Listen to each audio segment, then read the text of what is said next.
¿Qué tal? Bienvenidos, bienvenidas todos al evento.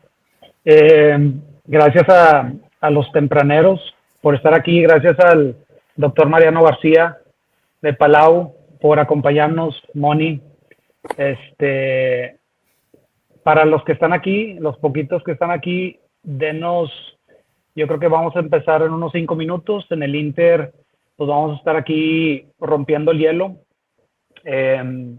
Y bueno, pues vamos a hablar de omegas y sistema endocannabinoide. Y pues bueno, yo creo que Mariano, ¿qué tal? ¿Cómo andas? Pues bien, ando bien. Hoy ha sido un día complicado, como sabéis, como habéis sabido, por la falta de luz acá en este paraje, pero todo solucionado y ando bien, con ganas de compartir información y de que sea evidentemente útil y que genere más estudio todo esto, que es lo que necesitamos. Ahí vamos con esa intención. ¿Cuánto tiempo, o sea, llevas experimentando o informándote sobre el tema del CBD en este caso me imagino que son animales de compañía, o sea, pequeñas especies? Yo soy médico de humanos, Santiago.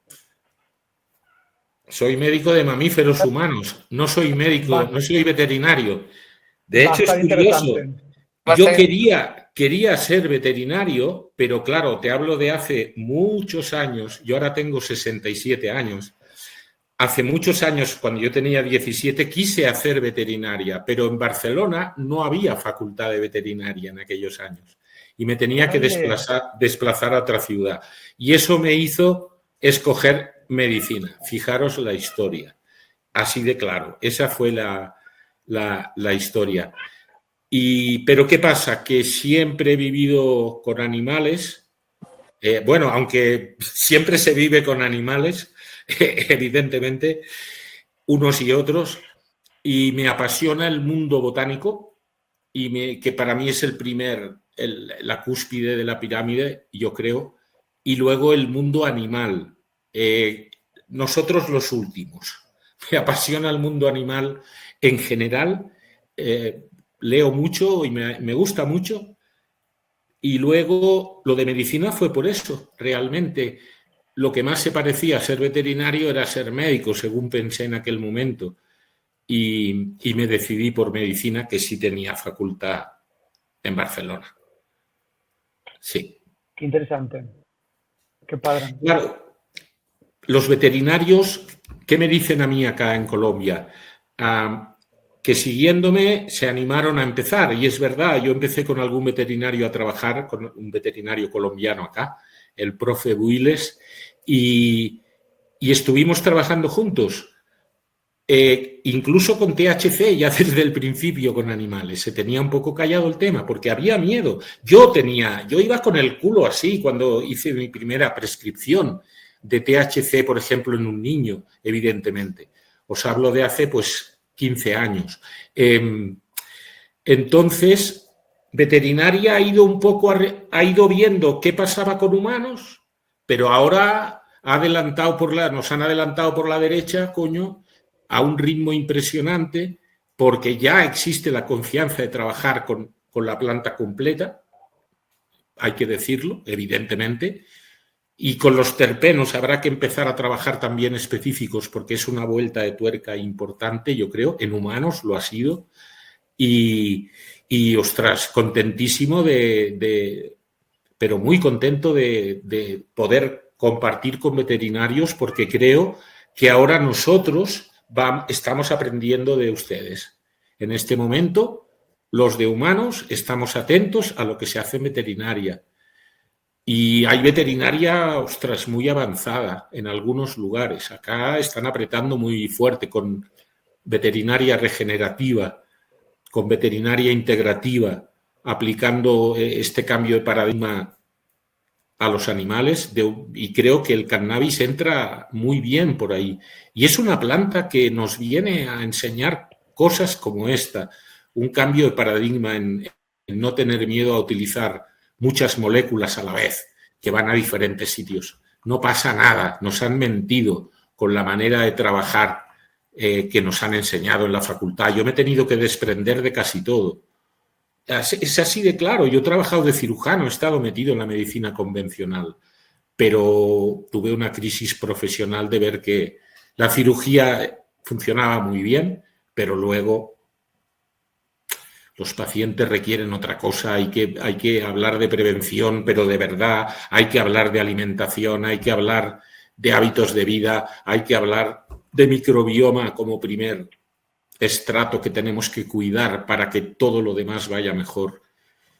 Y luego al final el núcleo supraquiasmático con el sol es el que pone en marcha la maquinaria a tiempo, si lo hacemos bien. Si eso ya no va bien, ya no va bien el día, ni el otro, ni el siguiente. Hay que reflexionar porque hay que cambiar muchas cosas que hacemos mal. Tenemos que hacer un esfuerzo por cambiar cosas, pero es un momento interesante. Está todo para mí un poco triste por cosas, pero es un momento interesante. Yo creo. Estoy contento de ver cada vez más gente un poco en esta línea de analizar un poco si esta medicina basada en la evidencia nos ha llevado a un nivel de salud correcto. Es que es una mierda lo que tenemos. Esa es la realidad. Y estos señores los bolsillos llenos. Algo no va bien. Algo no va bien. Y es muy difícil luchar contra eso, pero hoy me ponen otra cruz en la lista de las farmacéuticas para... No, hay cosas, no todos los fármacos, hay fármacos muy interesantes. Yo no soy radical, pero la situación es la que es. Y claro, la farmacia y la alimentaria son las mismas familias las que controlan el mercado.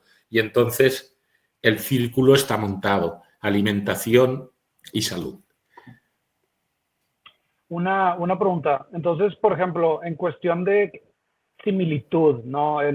Porque pues al final de cuentas somos animales también, ¿verdad? La similitud que tiene el usar el CBD en los humanos con, en este caso, me imagino con los animales que más sabemos ahorita o con los que más se ha estudiado, son los perros y los gatos. No sé si esté correcto. ¿Cuál es esa similitud, por así decirlo? Es muchísima, Santiago. El mamífero inferior, de hecho, yo creo, yo digo cosas, no me hagáis mucho caso a veces, yo tengo poco que perder y digo lo que pienso, pero lo pienso, lo que digo. Yo creo que la mayor diferencia es el córtex prefrontal, la mayor diferencia entre los mamíferos superiores y los inferiores en cuanto a sistema endocannabinoide va súper parecido. Seguro es que además la clínica nos lo está diciendo, se lo está diciendo al profe Willis, porque hacemos lo mismo y está funcionando igual o mejor. Mejor, ¿por qué en animales? No hay efecto placebo, que es lo que me gusta de los niños que trato. No hay efecto placebo. Y por otro lado, mínimas dosis ya funcionan y las vías de administración nos funcionan igual. E incluso en animales, en gatos, en felinos y cánidos, el uso de la vía inhalada con macroemulsiones de cannabinoides, que es muy fácil hacer cannabis hidrosoluble, os lo digo de verdad, se puede hacer en casa con los productos necesarios que están contrastados y esto es fantástico.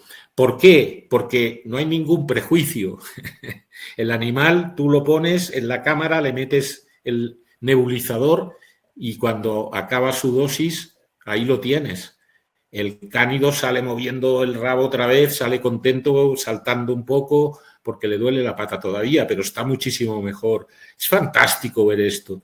Y lo toleran muy bien, ya digo, y dosis ínfimas les funcionan. Excelente. Sí. Yo los tengo en tratamiento a todo mi cuadrilla aquí, porque la ansiedad, desgraciadamente, el estrés parece mentira, pero les llega mucho y conductualmente se nota y el CBD les va muy bien para aplacar conductas alimentarias bulímicas en cánidos ahí que se comen la madera o en sí, les va muy bien, muy bien. Perfecto. Pues muy interesante Mariano. Entonces, yo creo que ya podríamos ir empezando con tu presentación. Muchas Vamos. gracias a todas las personas que estén ahorita conectadas. Ahora sí ya le damos la palabra al doctor Mariano. Muchas gracias por estar aquí con nosotros, doctor. Para las personas que les vaya surgiendo dudas, por favor, si nos hacen el favor de ir poniéndolas ahí en el chat que tienen ahí al lado. Entonces, para nosotros ya irlas acomodando para que al final ya estén todas pues listas, ¿no? Estructuradas para que podamos resolver, bueno, pueda resolver el doctor las dudas que tengan. Entonces, Sí pues puedo. muchas gracias. Y aquí seguimos, vamos a desactivar nuestras cámaras para pues, no quitar ahí la atención. Y pues te dejamos el Voy a piso. compartir pantalla, Santiago y Mónica. Voy allá. Adelante, adelante, muchas gracias. Con gusto, como dicen en Colombia. Vamos allá. Lo primero, buenas noches a todas y todos los que o las que estéis conectados. Es un placer para mí estar aquí. Comentaba con Mónica y con Santiago, yo soy médico de humanos, no soy médico, no soy veterinario, pero realmente estábamos aquí en una pequeña tertulia y tengo la convicción de que sobre todo los mamíferos inferiores, pero hay muchas otras especies animales que también tienen sistema endocannabinoide y por lo tanto allá donde haya un sistema endocannabinoide, el cannabis puede funcionar. Esta sería un poco la idea. Y de hecho os transmitiría otra idea antes de empezar, que es que siempre oímos que el cannabis, hablo de cannabis, no de marihuana, porque me respeto mucho la planta y acá la llaman marihuana todos, pero yo prefiero llamarla cannabis. Tampoco me voy a cannabis sativa LL, pero es por eso, no os extrañe que todo el rato oigáis cannabis, ¿de acuerdo? Bien, dicho esto, os quería también comentar que esta presentación, de hecho, la iniciamos hace 4 años ya. El estudio de los omegas y el sistema endocannabinoide la iniciamos hace 4 años cuando cayó en nuestras manos, hablo en plural porque estudio con la doctora Paola Pineda, que es la directora médica del Grupo Curativa, estudio con ella desde hace 9 años. Entonces, esto proviene de hace unos 4 años en antigüedad, a partir de unos artículos, unos estudios publicados que nos parecieron realmente muy interesantes. Mirad, esta primera imagen es para repasar, porque sé que todos lo conocéis, todas lo conocéis, el sistema endocannabinoide, pero veréis qué manera, si no la habéis visto, porque para mí es una diapositiva muy importante, la generó Cristina Sánchez, mi gran amiga y primera en el mundo en cannabis y cáncer de mama, y una excelente profesional, de verdad. Si podéis oír o ver conferencias de ella, os lo aconsejo de corazón. No hay ningún interés por en medio, os lo digo de verdad. Mirad, esto sería una célula, ¿de acuerdo? Aquí tendríamos la membrana y vamos a ver qué significan estas imágenes. Y va a consistir esto en la explicación de lo que pensamos es el sistema endocannabinoide. Lo primero que hay que decir es un sistema que lleva en el planeta Tierra con especies animales y botánicas incluso más de 500 millones de años. Ya encontramos elementos del sistema endocannabinoide en, por ejemplo, estrellas de mar. Encontramos en el periodo cámbrico, no sé cómo lo han hecho para detectar, pero desde el periodo cámbrico, 450 millones de años, la explosión cámbrica, después de la extinción que hubo anterior, ahí aparece ya el primer componente del sistema endocannabinoide en especies animales muy alejadas de nosotros evolutivamente. Mirad, esta historia empieza en cada célula tiene su sistema endocannabinoide. Es decir, es un sistema celular, unicelular. Casi todas las células de organismos que tienen sistema endocannabinoide pueden hacer lo que os voy a explicar ahora. Mirad, a partir de unos precursores de membrana, que son ácidos grasos que están en las membranas celulares, formando parte de las balsas lipídicas, ¿de acuerdo? Y aquí ya os voy a decir qué son, porque os voy a hablar de omega 3 y omega 6. Pues aquí vamos a encontrar estos precursores, serán el ácido araquidónico, que proviene de omega 6, y el ácido DHA, que proviene ácido docosa hexaicosanoico, y para no decir todo eso hablaremos de DHA, y ese ácido proviene de omega 3. Ya os digo esto y os lo anticipo. Luego lo repasamos, no os preocupéis y lo veremos mucho mejor de otra manera. Bien, concepto, sistema endocannabinoide. El doctor Mechoulam lo definió con 4 componentes. El primer componente son los precursores, como os he dicho, y el equipo de síntesis. ¿De síntesis de qué?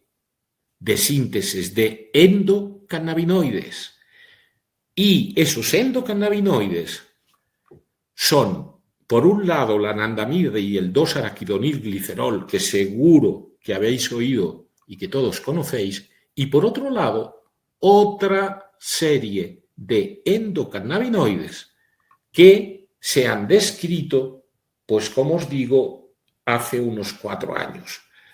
Pero han ido ganando en importancia este modelo de sistema, como os lo explico ahora, y tenemos que tener en cuenta que inicialmente solo hablábamos de anandamida y 2-araquidonilglicerol, y hoy en día hablamos de muchos otros endocannabinoides. Luego lo veremos. Primer componente del sistema, los precursores de membrana y el equipo enzimático de síntesis. ¿Qué tenemos entonces? Tenemos los endocannabinoides, los clásicos y los no clásicos, los neoendocannabinoides. ¿Y qué hacen? Unirse a unos receptores específicos que están en la propia membrana de las células y generar un efecto biológico en la célula. Bien, volvemos al inicio. Precursores y equipo de síntesis, primer componente. Endocannabinoides o ligandos endógenos, segundo componente. Tercer componente, los receptores específicos. Inicialmente descritos CB1, CB2, receptores acoplados a proteína G, son de esta familia, igual que estos otros receptores que ahora ya estamos esperando que definitivamente se acepten como receptores del sistema endocannabinoide, aunque personalmente considero desde hace años que forman parte del sistema. Y estos receptores son también receptores acoplados a proteína G que se numeran con números, ¿de acuerdo? Receptores de potencial transitorio, en este caso con la V, vaniloides, del 1 al 6. Receptores de serotonina, en este caso otra vez receptores acoplados a proteína G, ¿de acuerdo? Receptores de anquirina, receptores de melastatina y receptor activado por proliferador de peroxisomas. Esta retahíla de receptores son muy importantes hoy en día, como podréis ver en un ratito. Entonces, ¿qué pasa después de haber ejercido las funciones biológicas? Que estos endocannabinoides, mediante transportadores de ácidos grasos, y esto es importante, son internalizados de nuevo para su degradación, equipo de degradación, la amidohidrolasa de ácidos grasos y la monoacilglicerol lipasa. No os preocupéis por los nombres, no es necesario. Concepto de sistema endocannabinoide es unicelular, cada célula lo tiene esta posibilidad de sintetizar estos endocannabinoides que actúen sobre la propia célula u otras células vecinas, evidentemente. Es un sistema de transmisión de información y esto, evidentemente, tiene un potencial muy importante. Se me había olvidado, el cuarto componente del sistema es el componente de degradación. ¿De acuerdo? Las enzimas y los componentes que intervienen en la degradación de los endocannabinoides. ¿De acuerdo? Bien, vamos a pasar, ya entramos en los omegas. Pensemos que los omegas deben tener una relación ideal. ¿Por qué? Lo veremos ahora. Pero deben tenerla. ¿Qué pasó con la revolución industrial? Sobre todo con el cambio de hábitos, la cadena de montaje. Hay 12 horas haciendo lo mismo cada día, sin moverte a pie o sentado. Cambio de hábito alimentario y cambio de hábitos de vida. Y aquí que empezamos también con la comida basura, la comida rápida y la comida basura. Suena un poco fuerte, pero es que hay que llamarla así. Hay comida que es basura, porque no alimenta y nos genera patologías. Y creo que eso tenemos que ser conscientes. Pero como os decía, la industria farmacéutica y la alimentaria van muy de la mano en eso. Bien, tenemos un desequilibrio actual. Fijaros, lo ideal estaríamos en 1,4, una parte de omega 3 por 4 de omega 6. Esto se ha leído siempre en la literatura cuando estudiamos los omegas, pero a día de hoy se habla de una relación 1:1, ya nos iría mejor, porque ¿cómo estamos? Estamos en 1,20, estamos en 1,15, de 1,15 a 1,20. Estamos con un omega 6 exuberante y en cualquier sistema biológico realmente tiene que haber un equilibrio. Siempre tenemos yin-yang, siempre tenemos lo contrario de, y la función de todo es el equilibrio entre los excesos. Nunca son buenos. Ya puede ser fantástica teóricamente la molécula y muy útil, pero cuando la tenemos en exceso tenemos un problemón. Fijaros, os propongo desde la ingesta. Claro, estos ácidos grasos son esenciales, no los podemos sintetizar y por lo tanto dependemos de la ingesta, chicos. Y eso es importante porque la ingesta es exageradamente incorrecta en cuanto a estos ácidos. Mirad, como salmón. Tengamos en cuenta, perdonad, salto mucho de cosas porque soy un hiperactivo sin que me hayan tratado nunca. Disculparme, pero creo que es interesante. Realmente el problema de tener exceso de omega 6 es que es muy difícil controlar una alimentación controlando omega 6, porque fijaros, todos los aceites vegetales, cereales, carnes, casi todo tiene omega 6, contiene omega 6, que además tenemos 3, 5, 7, 9 en los omegas, ¿de acuerdo? Pero los más importantes son los 3 y 6. Dicho esto, vamos a ver, fijaros, yo como salmón y la parte de omega 6 del salmón a nivel hepático, cuando se metaboliza omega 3, claro, no se metaboliza todo así, hay omega 3 libre, como veremos luego, y también funciona por otro lado, pero cuando metabolizo omega 6 hay un proceso de elongación a nivel hepático y llegamos finalmente a el ácido araquidónico, que es el que os había mencionado antes, como precursor en la primera imagen del sistema endocannabinoide. Bien, este ácido araquidónico vamos a suponer que pasa la barrera hematoencefálica y se va a la membrana de una neurona, ¿de acuerdo? Lo tenemos formando parte de las balsas lipídicas de una membrana neuronal, con sus receptores, etc.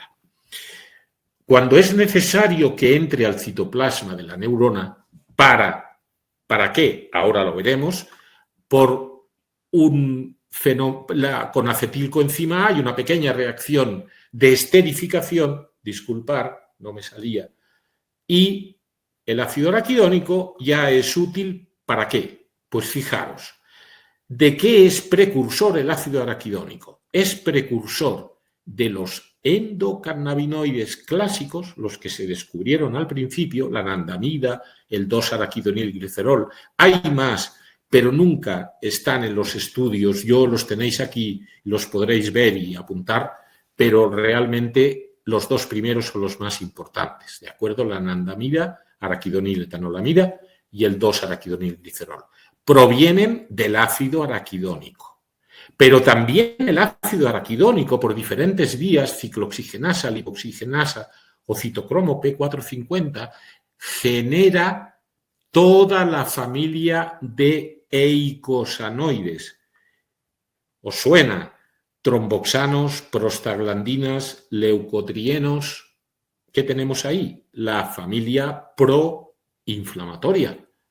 ¿De acuerdo? Ahí tenemos la familia proinflamatoria, que tiene un intruso que luego os explicaré, pero esta es la familia proinflamatoria. Es decir, ya vamos a pensar una cosa. Si tengo un exceso de omega 6, ¿qué tengo finalmente? Un exceso de eicosanoides, un exceso de familia proinflamatoria. ¿La inflamación es necesaria? Veremos, sí, pero hay que finiquitarla a tiempo. ¿De acuerdo? Esto proviene de omega 6. Vamos a omega 3. Me como el salmón, la parte de omega 3 acabará igual por elongación, incluso comparten enzimas de síntesis. Llegamos al DHA, docosa hexaicosanoico, ácido. Es el ácido con más dobles enlaces que tenemos. Bien, os propongo lo mismo. Pasa barrera hematoencefálica, llega a la membrana de, pues mira, de la misma neurona. ¿De acuerdo? Después del salmón tenemos neuronas con ARA y DHA. Bien, forma parte de balsas lipídicas. Cuando es necesario que pase al citoplasma, es lo mismo, una esterificación y lo tenemos en citoplasma. ¿Qué puede pasar ahí? ¿Qué pasa ahí con el DHA? Que es el precursor de todos estos endocannabinoides que se han descrito hace solo unos años, que no estaban muy estudiados y que ahora ya se empiezan a estudiar, como os explicaré en un ratico. ¿De acuerdo? Pero ¿qué es lo importante? Que el DHA es el precursor por vía lipoxigenasas de maresinas, resolvinas, protectinas. ¿De qué hablo? De las moléculas, como bien sabéis, resolutivas de la inflamación. ¿De acuerdo? Y esto nos explica, esta visión nos explica que cuando hay un exceso de omega 6 o si no tenemos un buen equilibrio omega 6, omega 3, ¿qué es lo que va a pasar? Que vamos a estar en un síndrome crónico inflamatorio de bajo grado.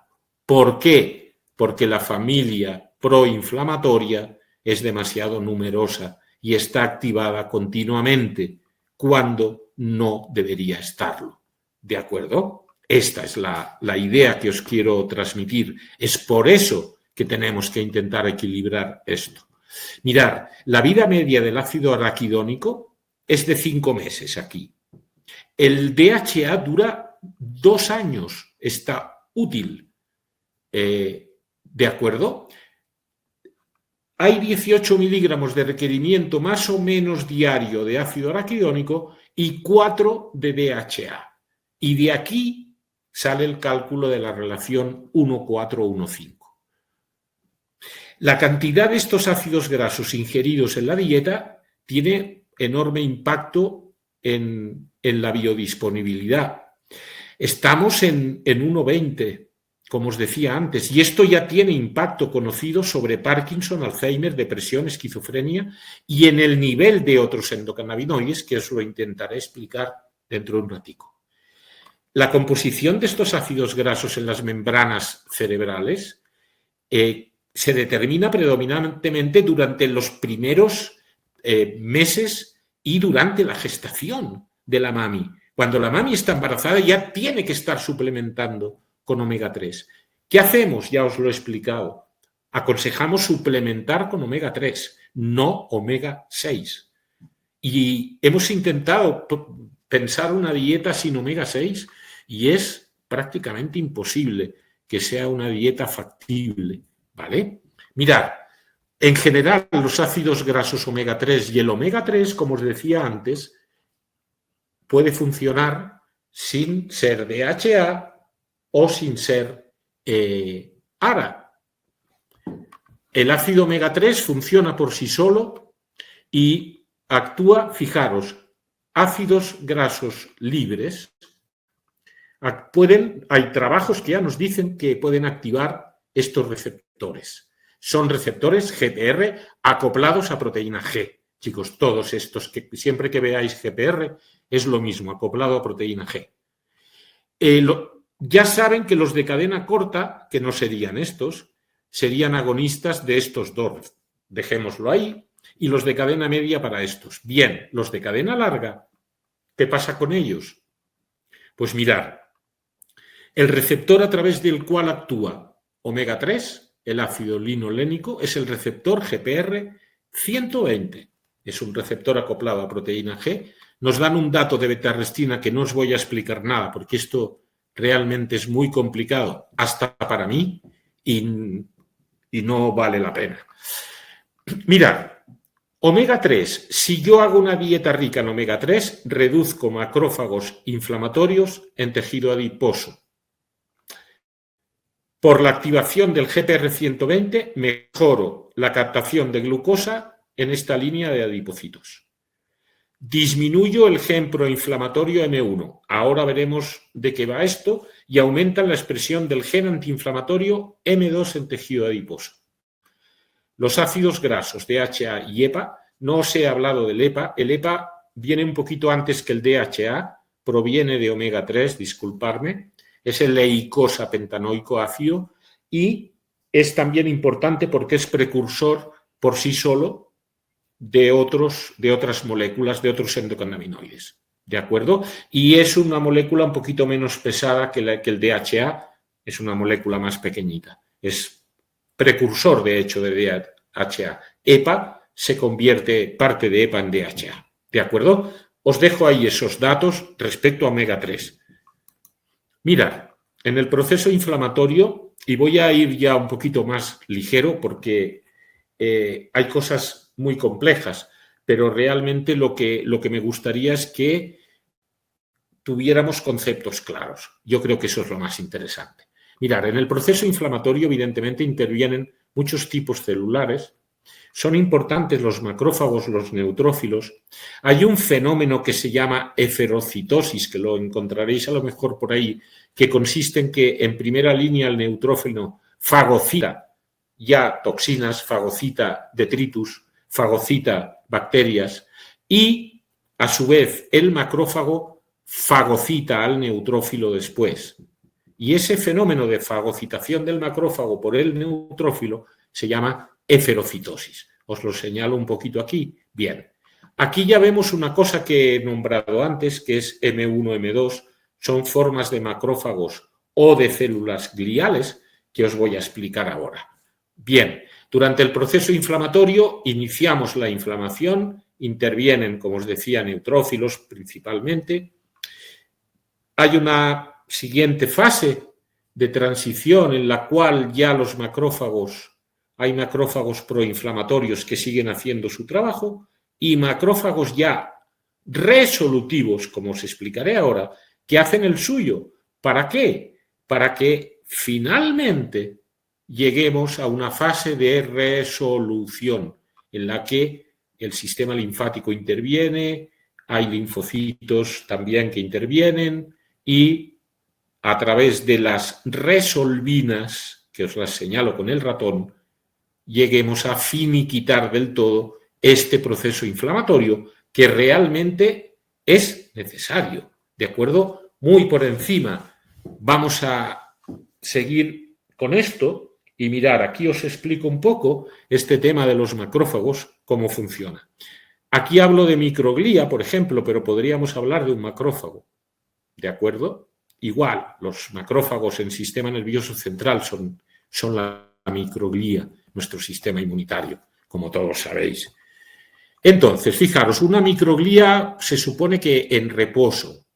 Vamos a ver que no hay ninguna injuria, no hay ningún no hay ninguna toxicidad que vaya a generar que este macrófago o microglía tenga que reaccionar. ¿De acuerdo? Entonces, los patrones asociados a daño molecular, a daño celular, o los patrones asociados al daño bacteriano, los PAMs y DAMs, que por ejemplo son los lipopolisacáridos de la membrana de las bacteriana o el ATP propio de una célula. Cuando hay mucho ATP, esto se convierte en un DAP, en un patrón de daño celular. ¿Y qué hace? Que esta célula entre en fase 1.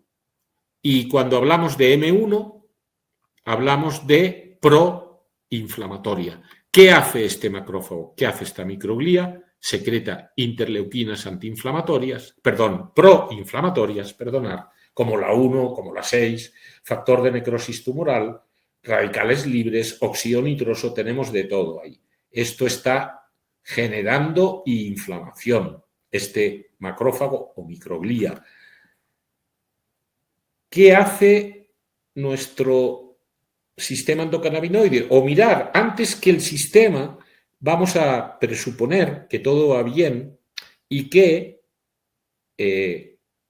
estos macrófagos en fase inflamatoria ya van pasando a fase resolutiva, ¿de acuerdo? Pero aquí el sistema actúa. ¿Esto lo pueden hacer sin sistema? Pues no sabría decíroslo, yo creo que sí, pero el sistema, ahora os diré lo que hace. Mirad, cuando pasamos de forma 1 a forma 2, ¿qué hacemos? Pasar a una forma resolutiva. Y este mismo macrófago o microglía que estaba generando todas estas interleuquinas y todos estos factores proinflamatorios, se convierte en uno que genera interleuquinas antiinflamatorias y genera resolvinas o lipoxina A4. Ese era el intruso que estaba en la diapositiva de omega 3 que os dije. Este es el intruso. Está en la familia derivada del ácido araquidónico, pero es resolutivo, no es proinflamatoria la lipoxina 4. Bien, para que todo vaya bien, todo tiene que ir a tiempo, los macrófagos tienen que responder inicialmente, pero luego el sistema los va regulando y fijaros, el 2-araquidonilglicerol, por ejemplo, regula a la baja a los M1, ya les va indicando que tiene que pasar a M2 y estimula el macrófago para que pase a M2. ¿Cómo regula a la baja? A través de CB1, del receptor CB1. ¿Cómo regula y cómo estimula que pasen a la forma resolutiva? A través de otro receptor, el CB2 en este caso. Es un dato interesante. Mirad, ácido araquidónico, no me voy a estar mucho aquí, que hay mucho nombre. Ácido araquidónico, inflamación, ¿de acuerdo? Prostaglandinas, leucotrienos, tromboxanos, tenemos de todo aquí. Pero hay unos intrusos. La lipoxina 4 sobre todo es la más importante. A pesar de venir del ácido araquidónico, que es proinflamatorio, es resolutiva. Omega 3, EPA, lo que os decía, importante porque por sí solo ya de él vienen resolvinas. DHA, protectinas, maresinas, resolvinas, resolución de inflamación. Si no arreglamos esto a tiempo, inflamación crónica.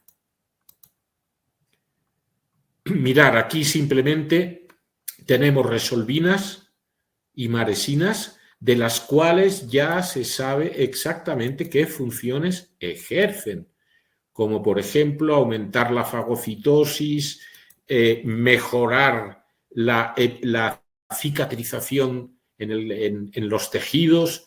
Es un tema curioso, ya se llega a saber, yo no hace mucho tiempo hablaba de resolvinas y ya sabemos cada una, ya está estudiado a través de qué receptores, qué vías de acción tiene, de acuerdo, y a través de qué receptores, como veis, son GPRs, todo son receptores de la misma familia. Bien, mirad, durante una fase inflamatoria y que se resuelve, lo vemos de otra manera muy rapidito. Empezamos con el factor de necrosis tumoral alfa, sobre todo, también la interleuquina 1, como veíamos antes, del macrófago en forma M1. La interleuquina 6 arranca, pero con otra curva, como podéis ver, y hace un pico en la fase de mantenimiento.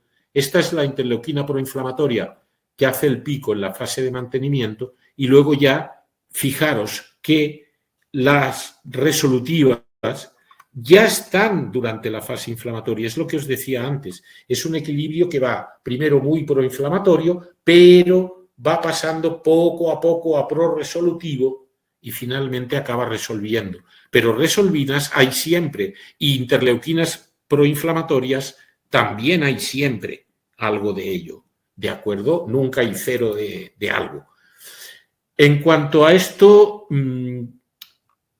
deciros simplemente la idea. La idea es que los endocannabinoides como la anandamida y el 2-araquidonilglicerol, la anandamida viene de precursor etanolamida o gliceroles, es diferente, ¿de acuerdo? La vía de síntesis, ahora la veremos en un minutito. Bien, la anandamida y el 2-araquidonilglicerol comparten equipo enzimático y de degradación con los endocannabinoides, neoendocannabinoides que os explicaba antes, derivados de DHA y derivados de EPA. ¿Y esto qué nos hace pensar? Que si compartimos el equipo de síntesis y de degradación, pues que dependiendo de qué estemos sintetizando, no vamos a sintetizar lo otro. Es decir, va a estar interrelacionado y va a estar en un equilibrio teórico el hecho de encontrar estos endocannabinoides a un nivel y encontrar anandamida o 2-araquidonilglicerol. Si yo estoy sintetizando mucha anandamida, ¿de acuerdo? Estoy ocupando el equipo de síntesis con la anandamida, no voy a poder sintetizar mucho DHEA.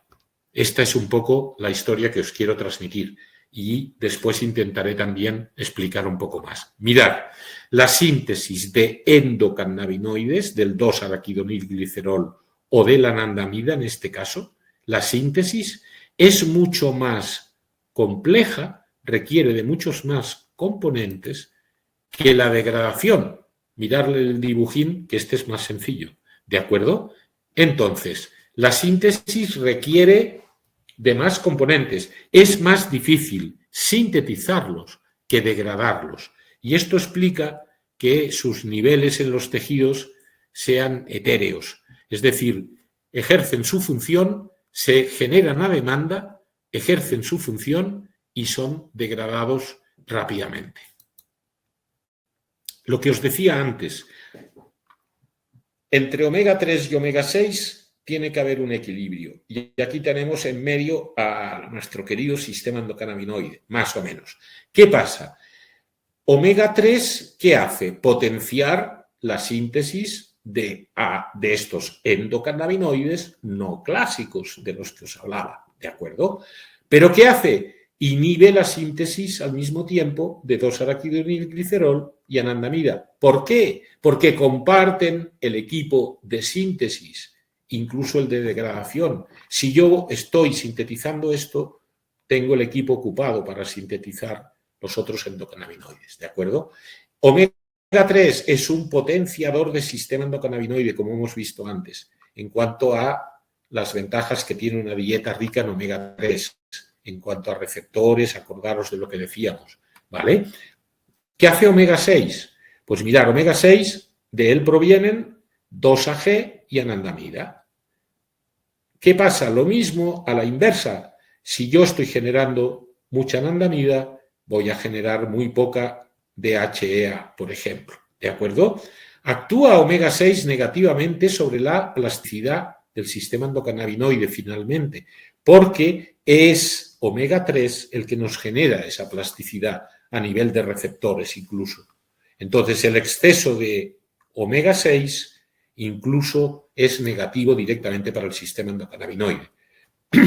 Simplemente que tengáis un poco los dibujillos de las moléculas para que os hagáis una idea y los nombres de estos derivados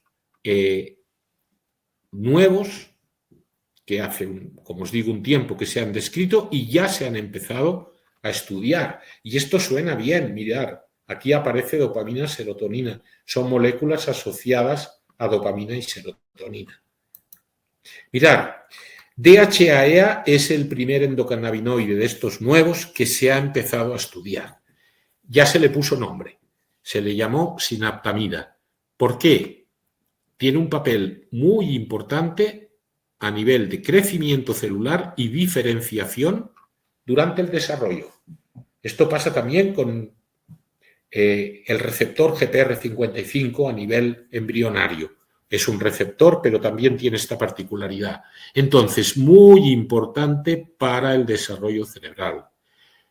Promueve sinaptogénesis y sabemos cómo, a través de un receptor acoplado a proteína G. Acordaros. Y en este caso le han puesto el 110.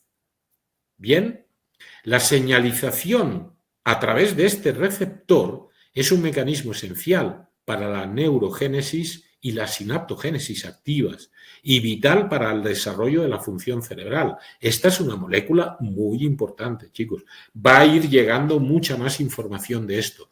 Mirad, aparte es interesante por otra cosa, y es que actúa, es una molécula muy antiinflamatoria, ¿de acuerdo? Os hablaba de que de omega 3 es un grupo de moléculas, pues eso, resolutivas y antiinflamatorias, y por lo tanto actúa, fijaros, a nivel sistémico, a nivel periférico, como antiinflamatorio a través del receptor GPR110, pero esto es muy interesante, también actúa a nivel del sistema nervioso central, a nivel de la microglía, macrófago en periferia, microglía en sistema nervioso. ¿Os acordáis lo que os explicaba de los macrófagos?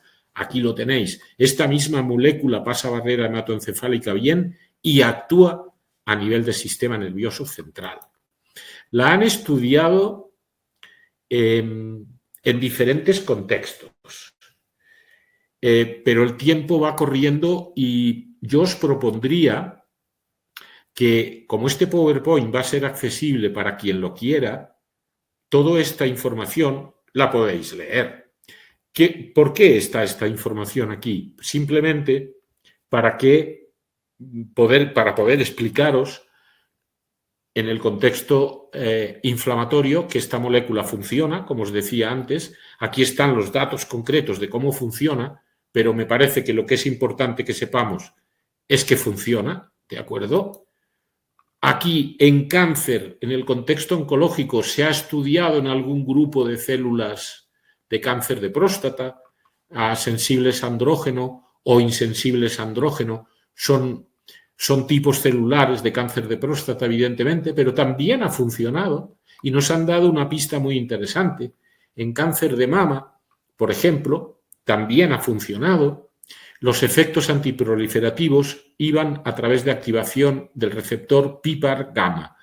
Este receptor activado por proliferador de peroxisomas es un receptor nuclear, está en la membrana nuclear y es un receptor importantísimo en el ámbito metabólico, en el ámbito oncológico. Por eso sale por aquí.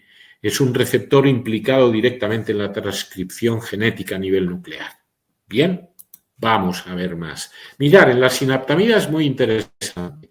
Los niveles de DHA, recordemos que esto lo fabricamos nosotros. Es un endocannabinoide, ¿sí?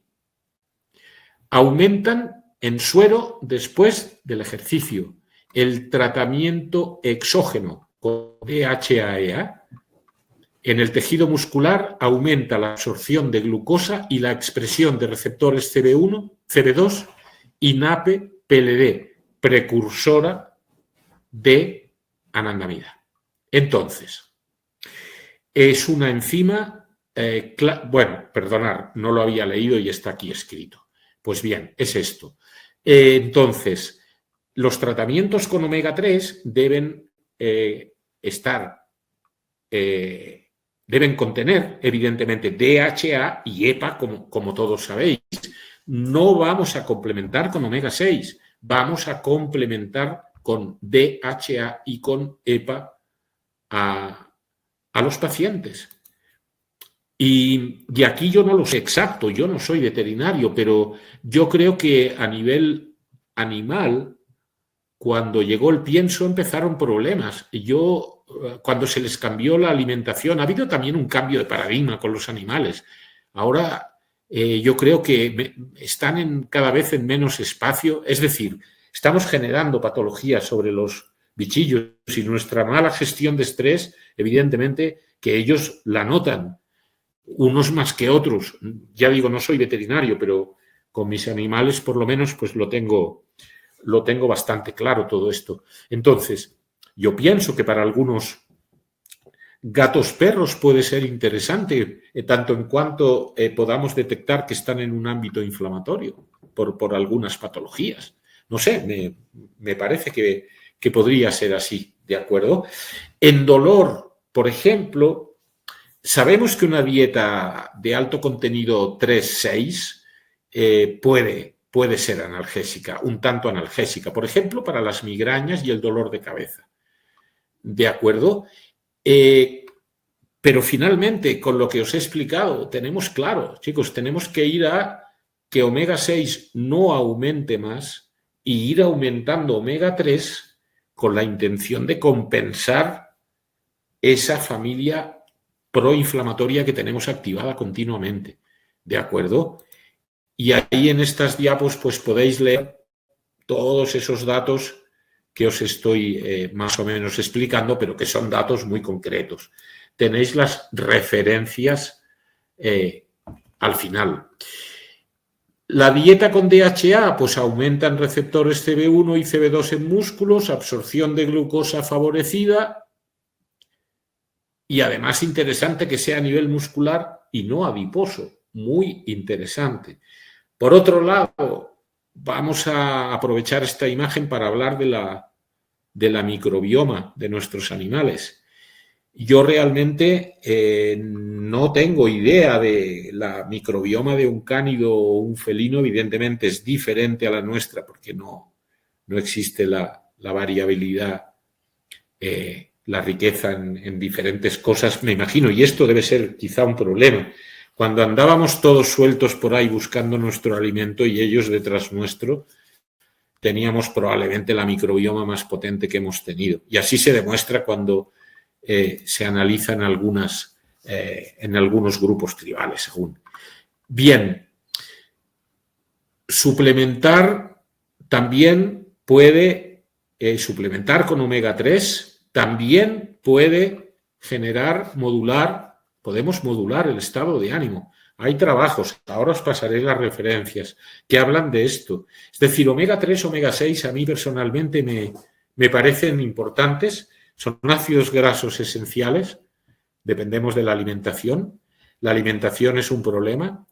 Nuestro sistema endocannabinoide no va a funcionar bien ya si no tenemos omega 3, omega 6 bien. No lo tenemos bien y por lo tanto nuestro sistema ya no funciona bien de salida y todos sabemos que el déficit del sistema endocannabinoide genera bastantes patologías. Yo creo que siempre va mal. Llega un momento que el sistema no aguanta una situación, pongamos de estrés inflamatorio, pongamos de injuria permanente y llega un momento que no aguanta, no puede seguir generando la homeostasis para lo que funciona. ¿De acuerdo? Mirad, aquí tenemos trabajos, yo creo que todos son interesantes, si os animáis a leerlos, realmente me parecen muy interesantes. Y aquí, ya que esto era para mis queridos amigos veterinarios, veterinarias, pues este es mi entorno. Con esto me levanto cada día, acá en Santa Elena, Colombia. Yo os quería mostrar un poco, realmente vivo con Alfonsina y con Magia. Me gusta mucho la fotografía de naturaleza y esto lo hice hasta que me desapareció el equipo. Y nada más, que muchas gracias a todas y a ver si da tiempo ahora, por mí lo hay, para que sigamos hablando de esto si que tenéis dudas.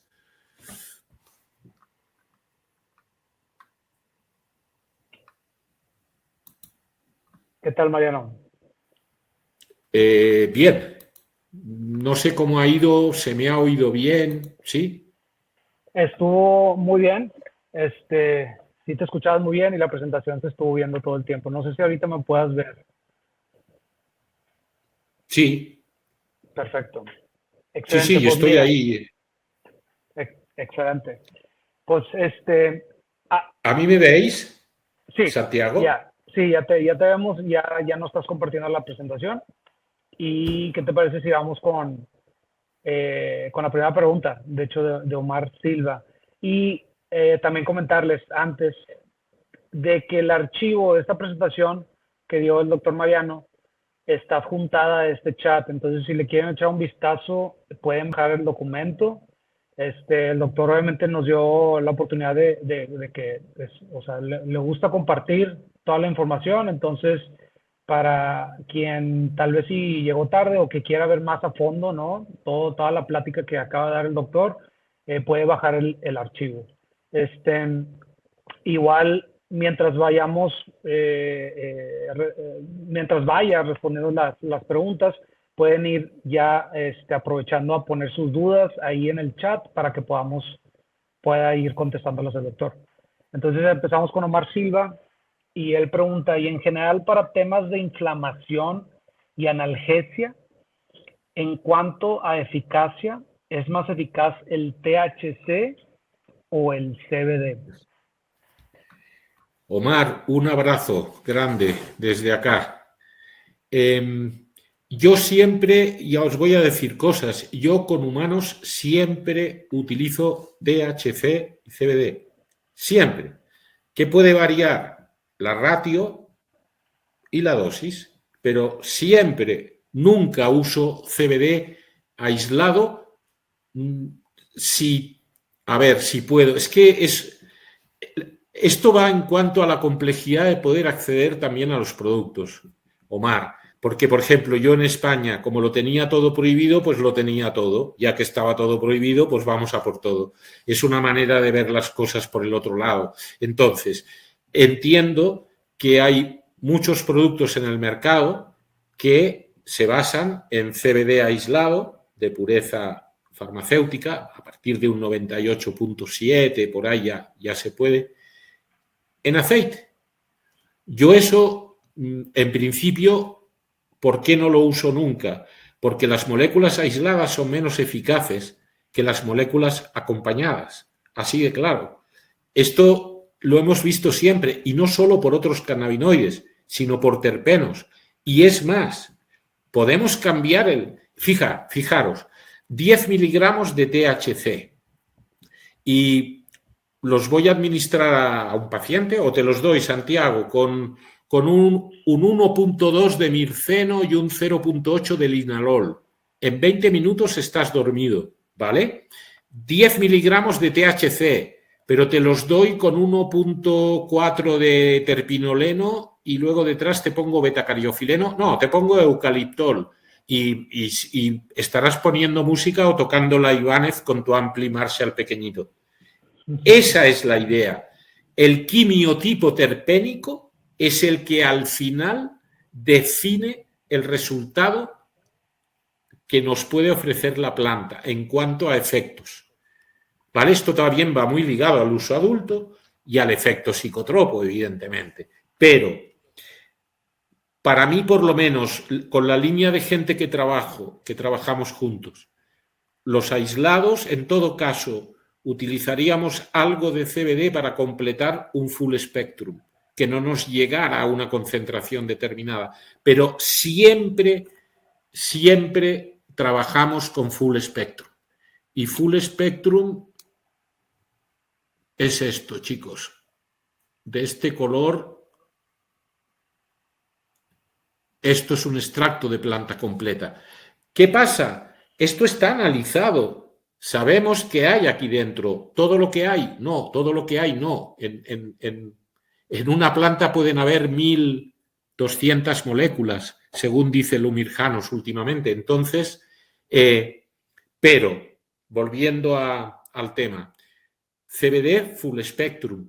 Y yo aconsejaría, y he visto diferencia incluso en un CBD puro o un CBD con un 0,2% de THC, que es lo legal en Europa, era lo legal, o no sé cómo andarán ahora, ¿vale? Ese 0,2 en algunos pacientes, yo diría la mayoría, va a generar un efecto más interesante.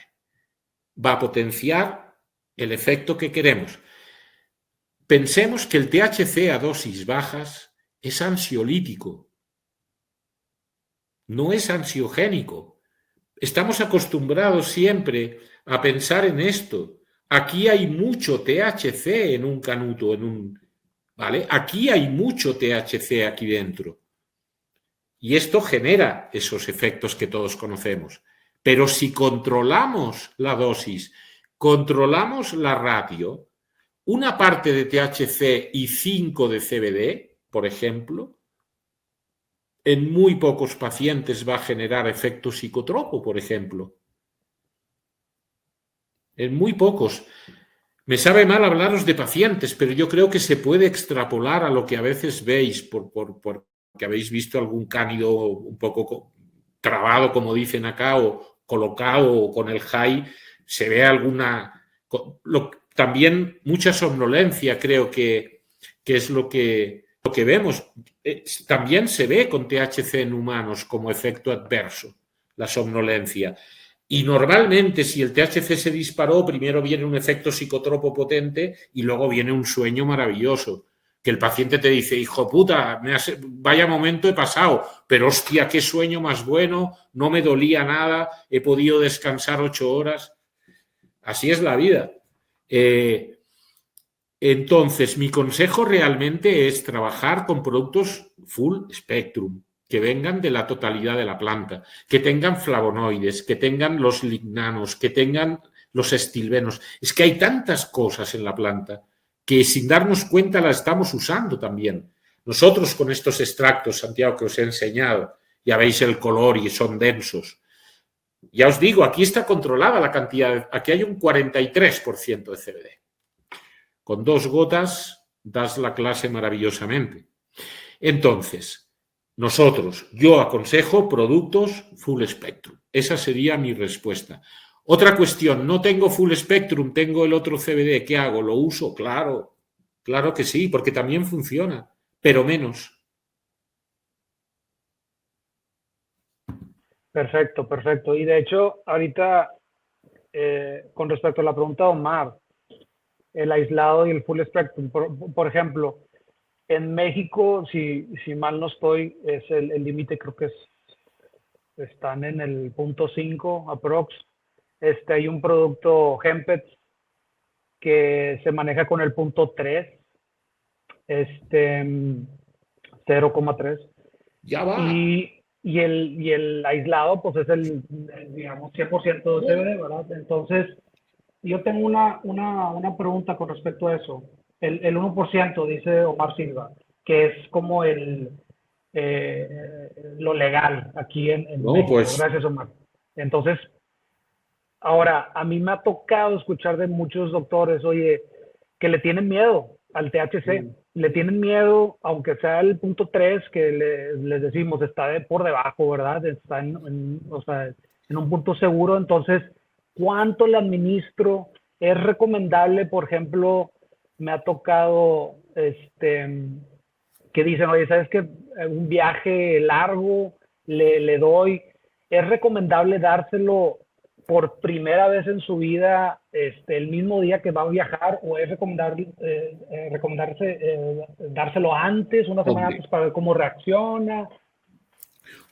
Yo creo que vosotros mismos aconsejáis hacer una prueba. Yo a los humanos les aconsejo en esta tesitura de que haya algún tipo les aconsejo, por ejemplo, cuando veo y capto que tienen cierto miedo, cierta duda del qué pasará, pues bueno es, por ejemplo, hacer la primera prueba de noche o incluso en fin de semana, que no tienen que ir a trabajar al día siguiente, que no tengan ahí la preocupación de nada. Yo realmente, hostia, es que tenéis un aceite genial, entonces, un aceite que tenga, yo es que no dejaría, como CBD, perdonar, a ver si me centro, como CBD, para usar cannabidiol, lo mínimo que usaría yo es, por ejemplo, un 20% de CBD y un 1%, y ese 1% de THC es maravilloso ahí. Maravilloso. Una proporción 1:20, sí. ¿Puede haber alguna excepción? Hostia, en ciencia decir nunca, nunca o siempre, siempre es complicado. Podría haber alguna excepción, pero yo pondría las manos en el fuego con que si tu intención es trabajar solo con CBD, trabaja con ese CBD que tenga el 1% de THC porque vas a tener un mejor resultado. ¿Qué haría ahí yo? Calcular la dosis de CBD que necesita, en este caso, el animal, que va a ser una dosis bajísima. Es que el THC, Santiago, Omar, os funciona en dosis bajísimas. Bajísimas. El otro día, bueno, ya me da igual. He estado preparando producto para veterinaria, porque el producto que utiliza Willis, pues lo preparamos ahora acá por un problema legal por eso decía yo si explicarlo o no, pero me da igual. El otro día estuve preparando el producto que usan acá con buen resultado. Trabajamos en un 1% de concentración y es más que suficiente. Pensemos que trabajando en un 1% de concentración tengo 10 miligramos por mililitro.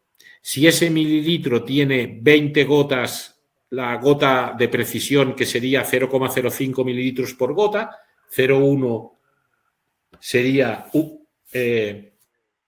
2 gotas, ahí tendríamos exactamente 0,5 miligramos por gota, medio miligramo para trabajar con animales, es muy poquita dosis. También estamos viendo, lo sé por comentarios o por reuniones por ahí, que igual que en humanos, hay diferencias en algunos animales, realmente, en cuanto a la tolerancia. Hay animales que te van guiando hacia dosis más altas, porque vas viendo que es positivo el tratamiento y lo van tolerando bien. Y en humanos nos pasa lo mismo. Hay humanos que te van tirando de la manga y te van diciendo, no, podemos subir, que va a ir bien. Eso pienso que es interesante. ¿Por qué? Por el tema de siempre pensar en protocolos. Chicos, siempre andamos pensando en con cannabis es muy curioso. Y ahí es donde con humanos nos hemos dado cuenta, por ejemplo, niños, dosis mucho más altas. No depende del peso el cannabis, depende de la edad. Es muy curioso. Podríamos explicarlo por algunas razones, como son que el citocromo P450 no va del todo hasta cierta edad. Hablo de tratar críos de 8 meses, que ya los tenemos ahí. Entonces, nos hemos dado cuenta, incluso Mara Gordon, tremendo personaje en esto, mirar cosas de ella, ya lo dice. Niños, y es verdad, aguantan dosis más altas, todo va bien, toleran, los parámetros son buenos. En cáncer, sobre todo, os hablo de dosis más altas. En las otras patologías no se necesita muy alto. La planta es muy potente. Si pensamos que dosis tan pequeñas ya ejercen un efecto tan importante en muchos pacientes. Y eso creo que con animales también lo estáis viendo, que dosis muy bajitas generan un efecto relativamente potente. Y esto es muy interesante, porque además esta planta pues, es muy poco tóxica. Realmente es de las pocas plantas que no han matado a nadie y nos la encarcelan y esas cosas. Pero bueno, todos son ventajas si vamos mirando y vamos viendo cómo evolucionan los tratamientos realmente.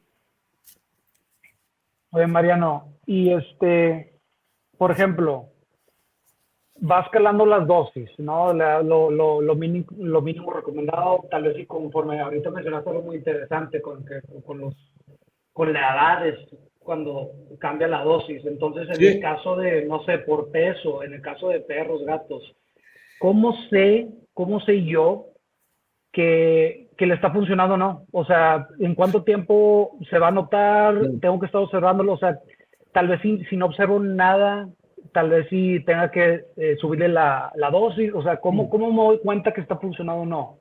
¿Es muy evidente?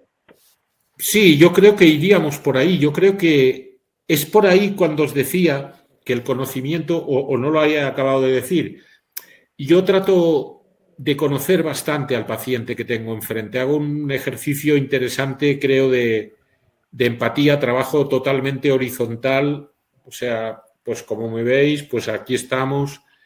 Eso genera, hay que generar ese mínimo de confianza, creo, para que el paciente pues te pueda dar los datos más importantes, que esté tranquilo en la consulta, que no esté nervioso, oírlo todo el tiempo que necesite. En el caso de los animales es otra historia, pero voy a lo mismo.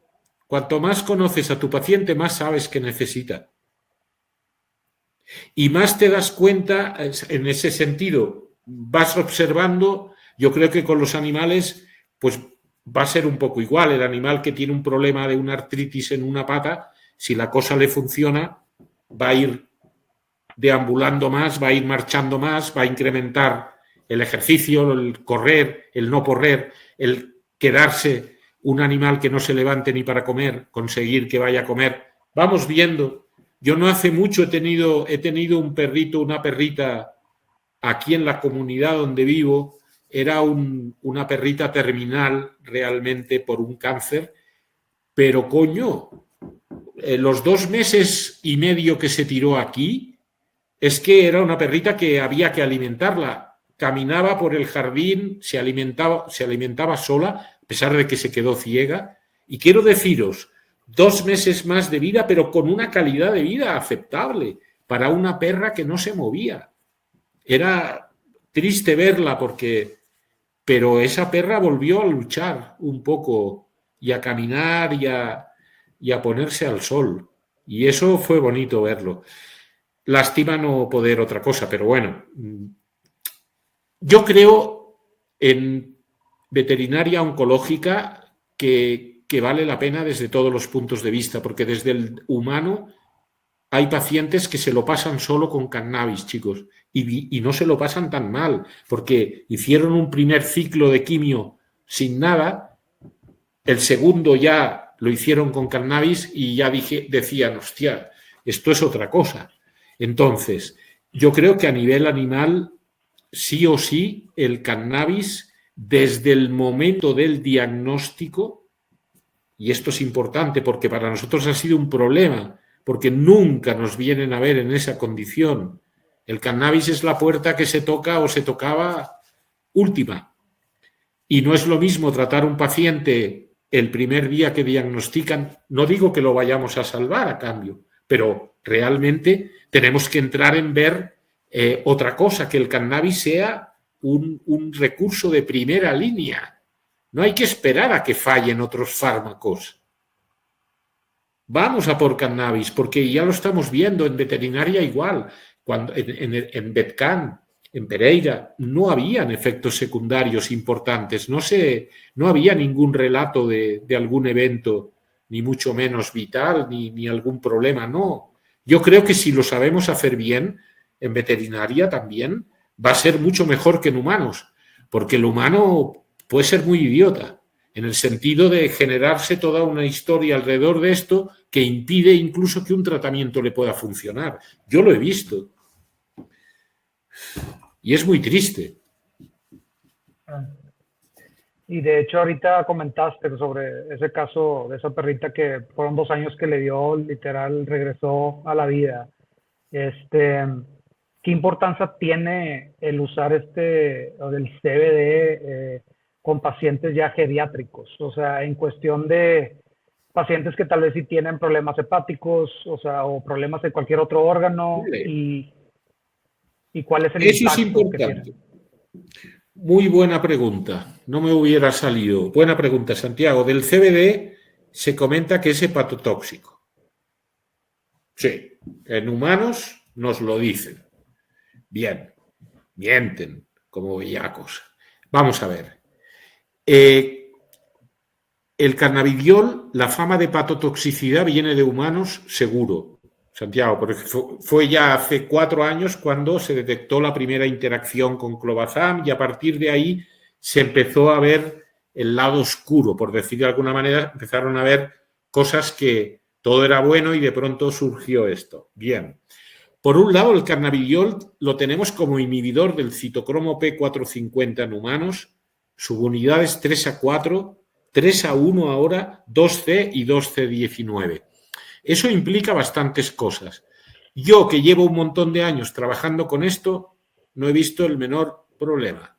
Una cosa es la teoría y otra cosa es la práctica. ¿Por qué? Por las dosis.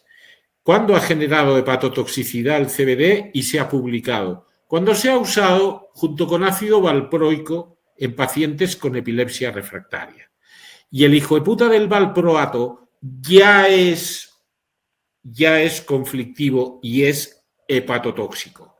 Y además el valproato es el de los más potentes disruptores del circo, de la cronobiología de la persona. Es un cronodisruptor brutal y cuando uno toma valproato hay otros fármacos que dejan de funcionar. Es muy complejo ese tema.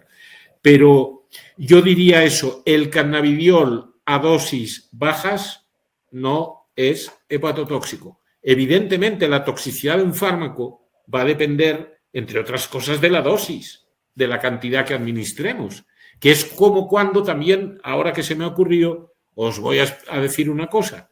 Hablan del THC como la molécula intoxicante.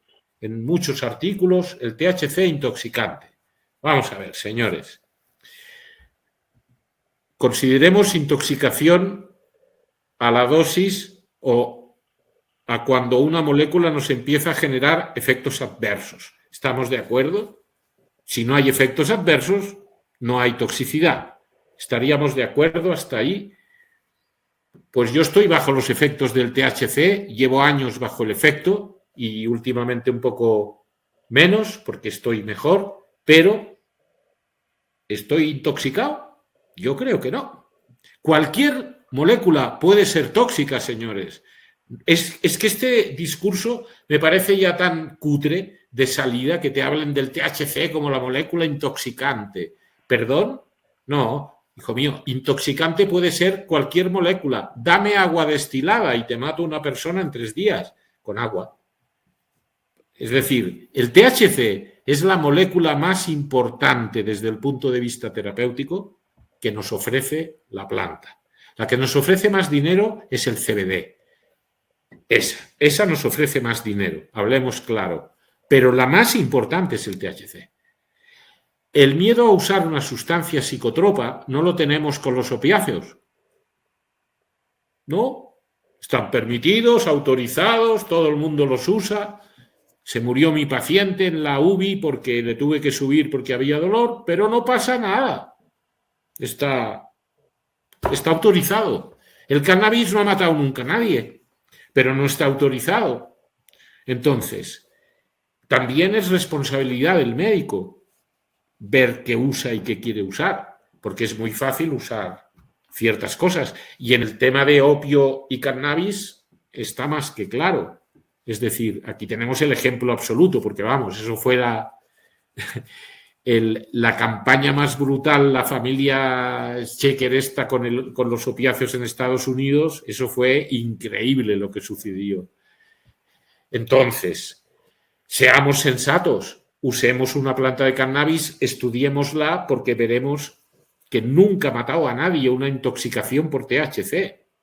Y el THC no es una molécula intoxicante de salida. Puede serlo, como cualquier otra. Entonces, os digo otra cosa también, chicos. El día que se pierde el miedo a trabajar con THC, se empiezan a tener los resultados que uno quiere usando cannabis. Yo os lo comparto porque esto ha sido mi vida con cannabis. Yo he empezado con CBD solo, claro que sí.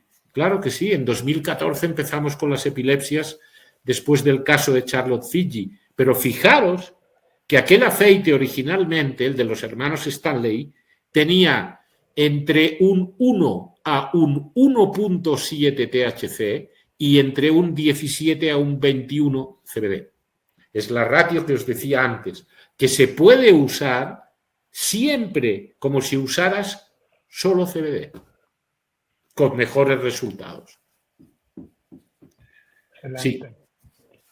Angela Rivera pregunta, quisiera preguntar si han tenido experiencia en perritos epilépticos por secuela de distemper canino.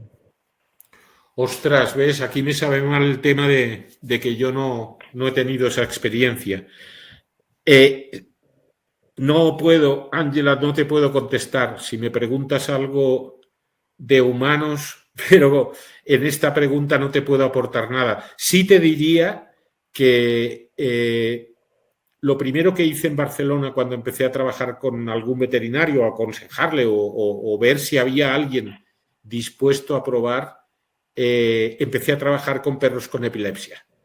Y trabajando con CBD Full Spectrum del de allí, como te comento, con, por ejemplo, usábamos un CBD del 10%, me acuerdo, teníamos en cada gota 3 miligramos y empezábamos por una gotica, dependiendo del tamaño del animal. Ahí sí que todavía ese tema de la edad y veterinaria no sé si va a ser también aplicable.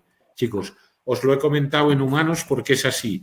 Pero puede que en veterinaria esos perricos ancianicos que andan por ahí con menos dosis vayan un poco mejor que quizá la que pensemos. Yo creo que también va a ir por ahí el tema. Es así. Entonces, en epilepsia realmente he visto casos muy interesantes. De hecho, hay una perrica por ahí que lleva ahora más de 5 años sin tener ni una sola crisis, que se haya podido constatar. Cuidado, los perros salen a veces y no se les ve, pero esa perra yo creo que no. 5 años, y en humanos 5 años te quitan el diagnóstico. Si estás 5 años sin una crisis, dejas de ser epiléptico. Puedes conducir coche, vivir como una persona normal. Digo eso porque a eso se le llama curación. Y hasta ahora decíamos que con cannabis no curábamos nada. Bueno, hay un par de casos de epilepsia que en España legalmente estarán curados. ¿Con qué? Con THC y CBD. Perfecto. De hecho, Omar ahí le respondió a Ángela. Omar Vale. Silva, muchas gracias. En secuelas de distemper se ha usado con buenos resultados en mioclonos, síndrome del atrapamoscas y en general en pacientes epilépticos. Puede llevar a la reducción de los episodios. Sin embargo, muchas veces se usa de manera conjunta con algún otro antiepiléptico, cuando son refractarios, por ejemplo. Ahora, muchas gracias, Omar, por ese dato. Dice Ángela, estoy aquí porque soy dueña de un perrito, no es veterinaria, pero estoy aquí porque mi bebé convulsiona una vez a la semana y estoy desesperada por encontrar una solución. Él tiene 2 añitos apenas y quiero mejorar su calidad de vida. Dice que vive en Colombia. Pues que contacte conmigo, Ángela, si quieres contactar conmigo. Vamos a ver, mira, ¿cómo podemos? Voy a poner mi correo. Sí. Para cualquiera que tenga una duda o que tenga tiempo que perder oyéndome o quiera algo.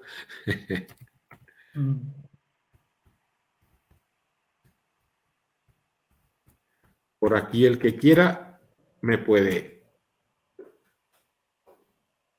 ¿Salió por Perfecto. ahí? ¿Sí? Ahí está. Ángela, Sí, pues está.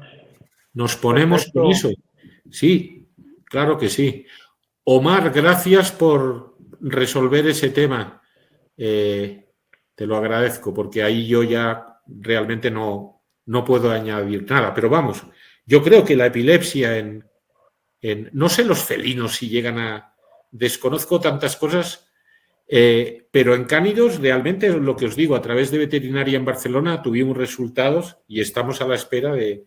Y siguen siendo buenos en el caso de esa perrita porque tengo contacto con la veterinaria. Me parece un tema... Y en humanos igual. Y perdonar ahora, Omar, genial el decir que usamos cannabis, CBD por ejemplo, con otro fármaco. Claro, en humanos igual. A nosotros nos llegan niños con 6 antiepilépticos a la vez. ¿Qué hacemos? Pues lo que podemos, empezamos a trabajar y vamos eliminando esa farmacopea que le está generando al paciente todos los efectos adversos del mundo y sigue teniendo crisis, pero los neurólogos siguen administrando los 6 fármacos que van destruyendo al paciente y el paciente no tiene controlada su enfermedad. Joder, es que es bastante evidente eso. Yo lo veo evidente, entonces no entiendo. Como tengo un colega que está machacando una criatura con 6 moléculas y que le está generando un montón de efectos adversos, porque está ahí, se ven. Pero eso es así porque el protocolo es el que decide. No, tenemos que trabajar para cada paciente. En ese sentido es en el que antes decía que cuanto más conoces a tu paciente, o a veces a la madre o al padre de tu paciente, mejor trabajas. Es así de sencillo y creo que es lógico un poco. No hay que hacerse amigo de nadie ni ir al cine, pero conocer un poco, cuanto más al paciente, las características que tenga, te sirve mucho para poder luego formular o prescribir, yo creo. Sí. Excelente. Sí se han documentado casos de gatos con epilepsia que sí les ayuda también. Yo fíjate que, bueno, yo me quedo con esta plática. Lo que me resonó mucho de lo que dijiste, Mariano, fue el conocer al paciente. Y es como, lo tienes que decir, pero es lo más obvio, ¿no? O sea, es muy obvio, pero muchas veces, pues en el caso de los animales de compañía, por así decirlo, no nos ponemos a observarlos de veras. Y también nosotros, en el caso de Ángela, que tiene todo el interés, ¿no? De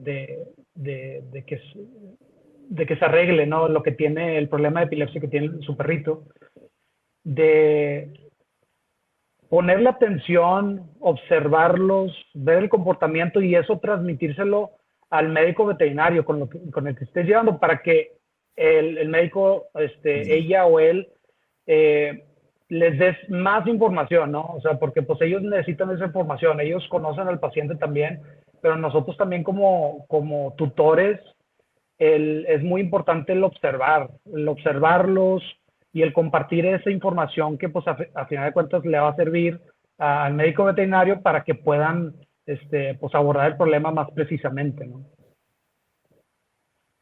Sí, totalmente. Claro, por eso decía yo, con animales quizá puedas... No, seguro que es más difícil con humanos, pero en el caso del animal a mí me parece también.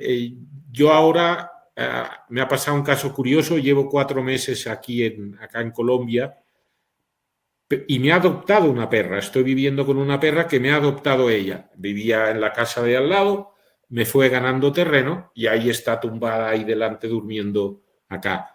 Y las personas que eran las dueñas de la perra les ha parecido muy bien porque han pensado que esto es lo que ha habido. Digo eso porque a veces no pensamos que los animales tengan capacidades bien curiosas y que tengan conductas bien curiosas. Yo soy un desconocedor, ni conozco, no soy etólogo, ni mucho menos, pero es bien curioso a veces las reacciones de algunos animales. Y en ese sentido voy a pensar que como en los humanos, si tú sabes lo que a una persona le puede, yo qué sé, subir el ánimo, pues vamos a trabajar por ahí. Si tú sabes cómo poner firmes a otro que se te está yendo por vereda, pues lo pones firmes. Es interesante esto. Y ya digo, no hay que hacerse amigo de nadie, pero cuando llevas años de tratamiento y ya eres como uno más en esa familia, es muy chulo, hostia. Es muy bonito, sin haberlo querido, ¿vale? Sin tener esa intención. Es interesante también. Llegar a ese punto a mí me gusta. Yo tengo que reconocer que me pongo mariachi y me gusta mucho cuando llegas a esa confianza con el paciente o con la familia del paciente o esas conversaciones que puedas tener con él, que no son de medicina, nada que ver, pero también requiere. Y ahí es donde creo que el tiempo, vamos muy rápidos con todo y yo creo que ahí el paciente requiere un poquillo más de tiempo de dedicación.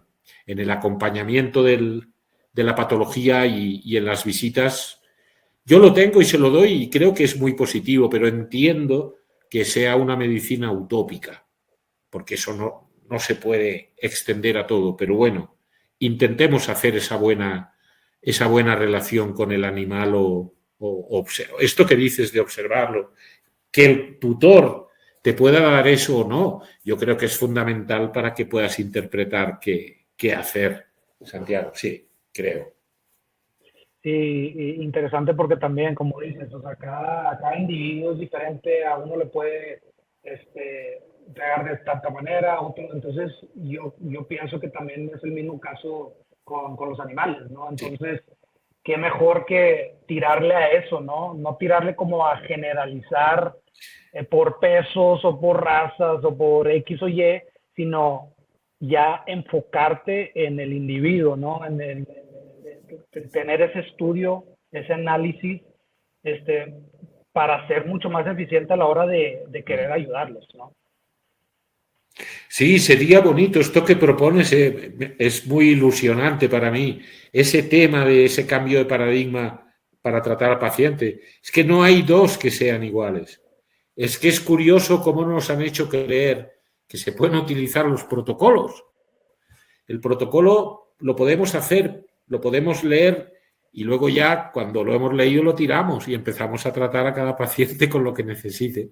Claro que el protocolo nos va a orientar en muchas cosas. Evidentemente, son válidos, sí, pero tienen que el tratamiento de un paciente tiene que ser dinámico además.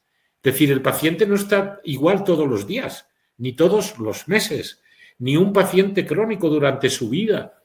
Van cambiando muchas cosas. Los niños están creciendo cada día, son diferentes para tratarlos.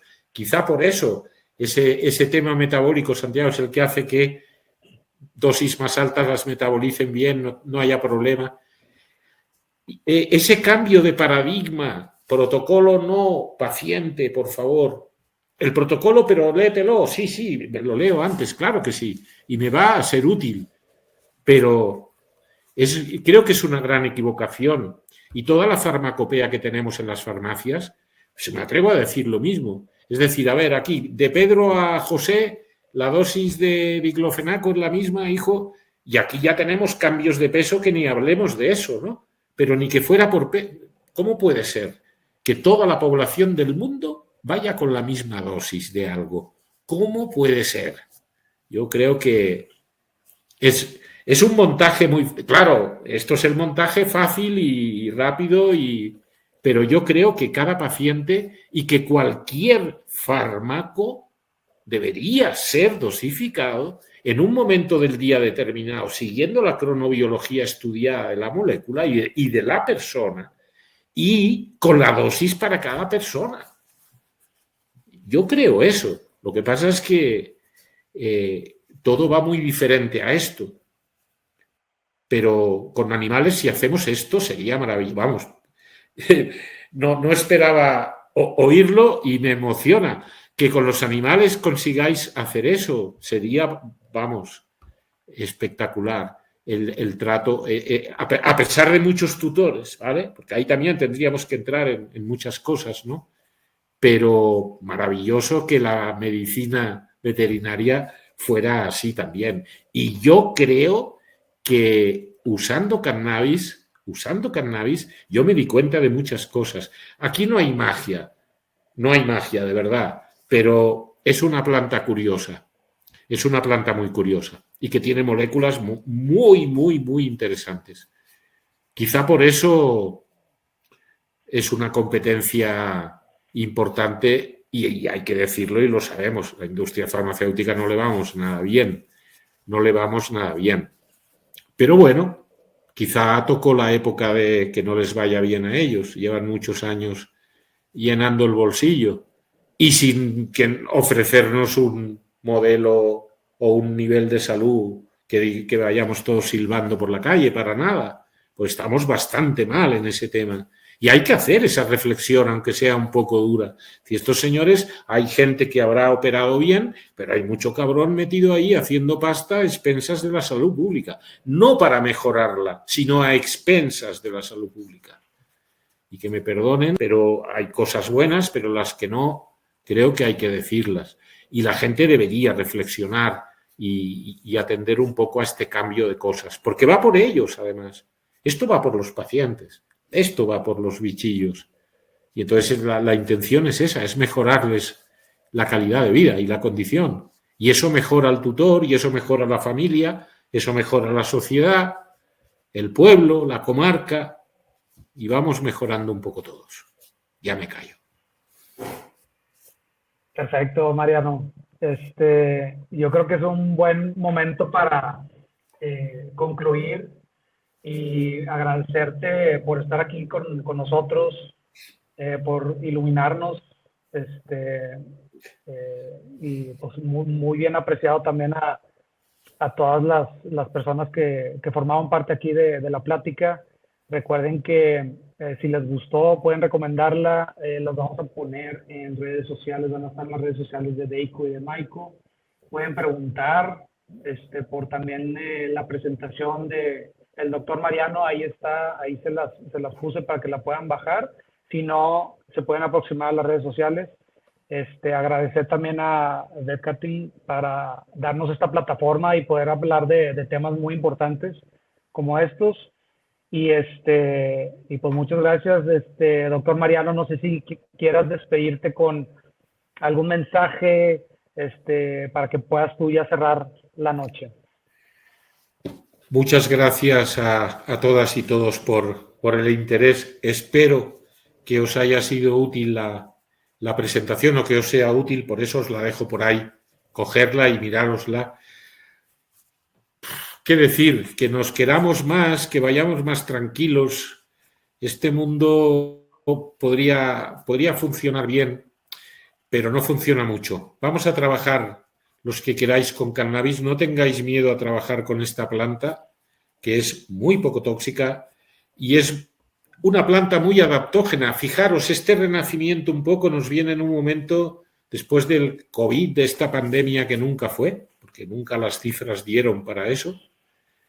En fin, después de todo este lío, hay un pequeño resurgimiento de esta planta de cannabis, de otras plantas, de otras moléculas, que ya se habían estudiado previamente. Y estas nos pueden ayudar a salir un poquito, a llevar esta época un poquito mejor. Háganme caso. La población, y voy a decir una cosa que parecerá una tontería, pero con un poquito de CBD cada día iría mejor. Lo digo como médico y estoy convencido de ello. Podría ser tratado ya como un complemento alimentario, que es como se ha querido vender en Europa y se prohibió finalmente. Pero bueno, digo eso, porque es una molécula muy poco tóxica. El THC también es muy poco tóxico. Yo, de hecho, aquí me ven, lo digo públicamente, yo voy bajo los efectos de CBD y THC, que es parte de mi tratamiento. Pero se puede conseguir hacer un tratamiento con cannabis y poder hablar más o menos dignamente con la gente. No tengáis miedo en trabajar con ello, trabajar con dosis muy bajitas, ir subiendo despacito. Es un secreto tonto, pero funciona. Y en cuanto veáis que empieza a funcionar, hay que valorar si subes más porque necesitas más efecto o si te quedas ahí y esperas un tiempito. Es cuestión de establecer relación con el paciente y el paciente realmente es el que te va diciendo, si tú lo interpretas, qué tienes que hacer. Gracias a todos y espero que nos veamos pronto. Chicas, chicos. Excelente. Muchas gracias, Mariano. Un placer y espero que se vuelva a armar esta platicadita más adelante, tener tu tiempo para hablar sobre pues, temas relacionados, ¿verdad? Muchas gracias, Ángela. Sí lo puedes ver, va a estar en la red social de YouTube, distribuidora Maiko, esta grabación. Para los que le gusten, recomienden, organizamos estos eventos una vez al mes, los mantenemos informados en las redes de Maiko y de Deico, y Hempels, claro. Perfecto, pues muchas gracias, Mariano, un placer y pues ahí que disfrutes la noche frita con una fogatita y pues ahí con el churrito también, para que descanses rico. Muy bien, chicos. Mónica, Santiago, un placer. Hasta pronto a todos.